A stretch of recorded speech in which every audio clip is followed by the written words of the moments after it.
Hello friends, good morning সবাইকে। বজালি জেলার ছোট্ট গ্রামটাকে স্বাগত। আজ বানাবো কলার মোচার রেসিপি। তো কিভাবে বানাই দেখতে থাকুন পুরো ভিডিওটা।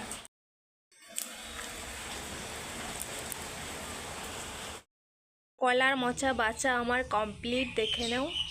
সুন্দর করে বেছে নিই। কলার মোচা বাছা কমপ্লিট। এখন ধুয়ে নিব পরিষ্কার করে। ধুয়ে রাখা কলার মোচা, আর এখানে আতপ চাল ভিজিয়ে রেখেছি, আর এখানে একটু আদা কুচি নিয়েছি, আর কাঁচা লঙ্কা চেরা, আর একটু জিরা ভেজে নিয়েছি শুকনো খোলায়। দেখতে থাকো। দিয়ে দিব জিরে, কাঁচা লঙ্কা, কেটে রাখা কলার মোচা দিয়ে ভালো করে একটু ভেজে নিব সুন্দর করে। তো আমার কলার মোচা ভাজা কমপ্লিট। এখন দিয়ে দিব চালের গুঁড়ো।